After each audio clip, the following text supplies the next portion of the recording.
was it a decision that's good for you to not play but keep training and so on? Why is this something you were open to? I think just ever since I came here, everything's been professional. Just being with the organization and talking to Rafael and talking to Coach Silas, we just all came together to feel like it was the best decision for both parts of our team to decide to make that decision. But it wasn't easy. It was tough. But and my job here is to be like a mentor, be a leadership, try to teach these young guys like how the NBA goes, and be here and be a support system throughout the whole season. One thing I want to add is I personally felt like John sacrificed a ton for our group last year. And so when we were trying to figure this out, I wanted to make sure that we treated him really fairly. And because he was playing, like the plan last year was he wasn't supposed to play back-to-backs. And then like I'm like looking up one day and like, yeah, we played last night, right? Like, why is John on the court? And so, but you know, and so, which I appreciated. Like that's not coming from a bad place. That's coming from a great place. But part of our conversations this summer was making sure that everybody ends up in as good a place as they possibly can, without people having to make sacrifices that they can't make, you know. And so. So anyway, but I did want to say that about what I felt like John did last year for us and how appreciative we are. John, how hard was that for you, though, being the competitor that you are, and a lot of these young guys from this team look up to you a lot? It's very tough. You know what I mean? Like I said, I've been injured the last 2 years, so I didn't play. And then, like he just said, last year I was just super excited to be back on the court and be with a team that wanted me there, and being a great season and play for these guys and play for the organization. So. I definitely tried to give everything I had last year and playing through injuries, and also, like you said, playing back-to-backs, because I just wanted to show that I was healthy, that I can play, and I still have a lot left in the tank. Rafael, who initiated this and how difficult was it to come to this conclusion that y'all are at now? Yeah, I mean, I don't think anybody initiated it. I mean, one thing I like about John, or one thing that's unique about John, is from, like, we traded for him. We didn't know each other. So we traded for him, and then we sat down he flew in, we sat down the next day, and I think downstairs, and we got kicked out of like 2 bars because we weren't dressed appropriately. But we sat down, we had a glass of wine, and we talked for like hours. And one thing that's been really good about our relationship this whole time is we just talk. And so we talked at the end of last year, we talked this summer. You know, it's just talking and talking and talking, because you want to make sure you're always on the same page. And so I think from my perspective, I don't know that hard is the right word. At least I think we're talking about maybe 2 different things. But in terms of our communication, it's always been very easy. And so then the challenge just becomes what can we find that works for everybody, not just for everybody like for 1 minute, but works for the long term. And so at least, you know, and it's not like our communication is going to end today. That communication is going to continue for so long as for sure for so long as he plays for us, and then hopefully for a long time afterwards. Rafael, I know you guys are focused on finding John a new home, but have you guys closed off the idea of pursuing a buyout? Yeah, I don't think I don't want to speak for John, so John can speak for John. I can tell you organizationally, we don't have any interest in this at this time. We'll keep talking and everything else, but I don't, you know, that doesn't make, I don't think that makes sense for John. I don't think it makes sense for us. So we're going to find things that make sense for both parties, as opposed to something that doesn't make any sense for either. What changed from, I believe it was during the exit interview to end off the season, you said John was really, really happy to come back, and now we have this situation that we're in. I mean, I think he was, and I think he is. Like, again, what changed is just we had a bunch of conversations about what's best for John and what's best for us, and how to find a happy median. So, and we were having those, but real life happens, and so it's, you know, I don't want to suggest that we weren't having those conversations in May or whatever. We were, but real life happens, and your perspective changes, and other things happen in his life, and looking at opportunities, and for our team, and looking at opportunities, and that's why you keep talking, and that's why you try and find things, you know, that work for you now, and the world might change again, and then we're just going to talk, you know, like I do think the thing I appreciate the most about John is how easy he is to discuss things with on kind of a very real level. Yeah, that's what I would say. Is this arrangement potentially subject to change if there are injuries, if something changes with the team's outlook? Is there anything that might change it moving forward? I mean, all I would say is that we talk. So like anytime you're talking and communicating, you're talking and communicating. But I think what we found we think is going to work for the foreseeable future. I can't give you more, at least from my perspective, I can't give you more than that. I don't know if you have a thought. No, not really. Basically, like what we spoke on, like he said, we both just been having conversations. The season's been over, and then going through summer league and going through the draft and things like that. We just been talking and figuring out through both groups of our parties, and we both decided it's the best situation to do what we're doing. And like I said, while I'm here, I'm going to continue to work out, prepare myself for whatever situation comes my way. But just help these young guys out as much as possible. Like teach them everything I learned throughout these last 12 to 13 years I've been in the NBA, and teach them how to be a pro on and off the court, and then critique their game and try to help them get better day by day. Can you talk about this, the young guys?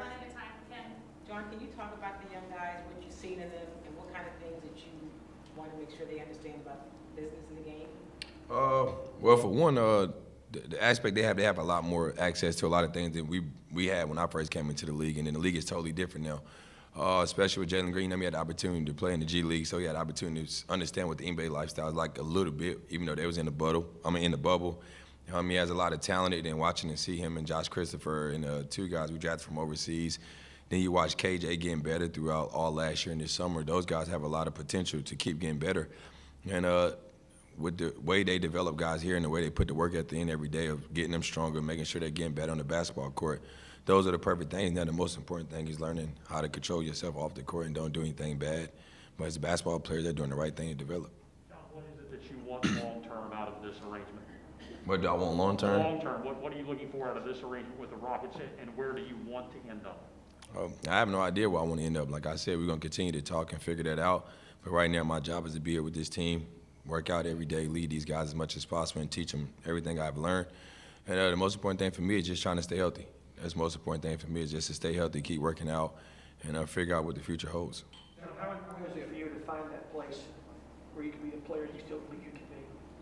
I feel like I did it here last year. You know what I mean? Yeah. I feel like I did it here last year. I think, you know what I mean, we had things going when I first got here with trades going on, and then we had a lot of injuries last year when we had a good winning streak going, and then it was tough for them after that. We just a team fighting from behind most of the year. But I feel like here I can do the same thing, but I still know how much I have left in the tank, and I believe in my abilities. Yeah, let me jump in. I know how much he has left in the tank. John Wall is a basketball player who every single team in this would make every single team in the NBA better. And there's not a doubt in my mind about that, nor in the other GMs. Like, there's a whole lot of stuff that goes into constructing rosters and making everything work that has nothing to do with how good you are. No one questions how good John is. What's it going to be like for you to practice, feel good, play hard, and then opening night in Minnesota, not put on a uniform? It's going to be tough, but, like, I understand the situation I'm in and the position we put ourselves in, and we both came to agreement. I mean, like, we understand where we are. And like I said, my job is to be a veteran here, be a presence for these guys until something happens. And, you know, nobody knows when that will be, but my job is to mentor these guys as much as possible, keep myself in shape and prepare myself for whenever I get the call or if I do. How healthy are you, and what did you work on this offseason? I'm healthy. I'm good. I worked on everything. I mean, this is probably my first summer since last year where I really had the opportunity to really work out. And we had a longer summer than we probably wanted to expect, but it is what it is, and I've been there before. But I just changed my diet a lot, and I just worked on my game, every aspect of it. Hey, Rafael, has any traction picked up for John? And John, what are the things you like from Jalen Green?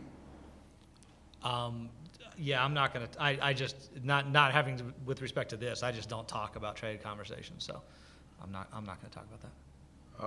With Jalen, I love everything about his game. You know, I mean, he's a quick first step, athletic, can shoot the ball. He showed me he can handle the ball a lot better than I probably thought he could. But only thing I'd probably say with him is just getting stronger. Other than that, he has all the tools on the offense end to score the ball, and he has the athleticism to be a great defender also.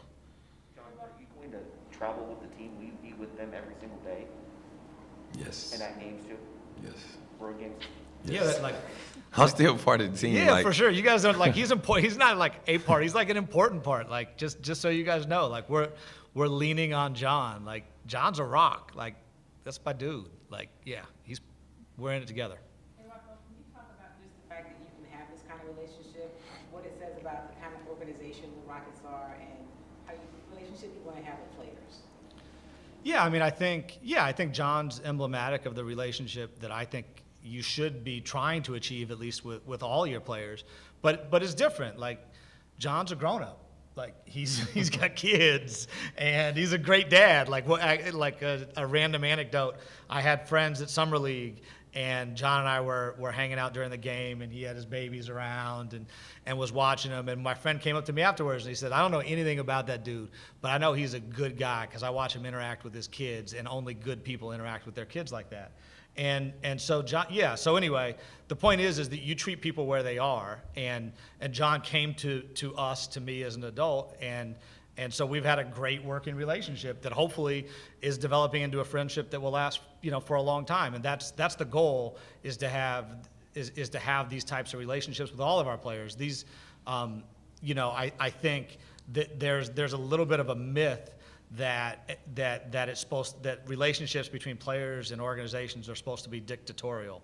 That doesn't work. It never has. I was on the radio talking about when Bill Russell was playing, and there's all these anecdotes about how Bill Russell would read the newspaper while his teammates practiced because no one was ever told Bill Russell what to do. It was a partnership, and that's how all the best relationships are. They're partnerships, and so for sure, I feel like our relationship is a partnership, and that's what we need with all our guys. Now with the younger guys, we have a lot more influence over them, and they need to learn a lot of things, and so it's a different partnership, but it's always still a partnership, and it is important organizationally that we be a place that treats all of our employees like partners, not just our players, but all of them, and that we be a place that people want to be. And you can't just want to be someplace when everything is perfect. You have to want to be someplace no matter what. That's what makes a good place or a good organization, and that.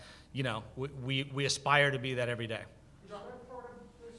Like, you traded James to the exact team he wanted to go to. You traded PJ where he wanted to go. Are you, and with John, are you trying to get that message around the league that? No, it's not about the message. It's about the right way to deal with players and with colleagues, and we work together. Like, that's the right relationship for us to have. So no, I mean. I'm being transparent about the way we're trying to run our organization, but I'm not doing this to send a message. I'm doing it because, or we are doing this, both of us, because we think it's the right thing for us collectively. But it also only works if John's a partner. Like, you have to meet in the middle. And so I also don't want to lose sight of that. John's been, since the second he got here, an awesome partner. John, how hard was it to have the conversation, with Coach Silas? It was very tough. Having a conversation with both of them was very tough. You know what I mean? Because since I came here, like I said, I've been in this league for 12 going on 13 years, I think, or 11 going on 12, 1 and 2. But everything's not promising. Things can change any type of way. And like he said, if you don't build a relationship with those main people, the main core, you can be put in bad situations. And since day one, I said it to him, and I said to Coach Silas that I praised them for giving me the respect and the honesty that we both gave each other, being honest with each other. And when we came and started talking, we didn't have to agree on the same page. I could have went different ways. They could have went different ways, and we wouldn't be here today having a conversation and being on good terms. And like he said, just having a partnership and just trying to build this friendship more and more past just being on the Rockets in this organization. John, how's it been just being around Christian Wood and all the other guys that have been there for last season, going from step 1 to step 2, heading into the new season? It's been good. It's been good. Just talking to them throughout the whole summer, just seeing those guys, seeing them work, seeing them put in the work to get better. Trying to tell them what I think, things that I seen last year and things that I know that can help him coming into this year, even between him and Kevin Porter and those guys.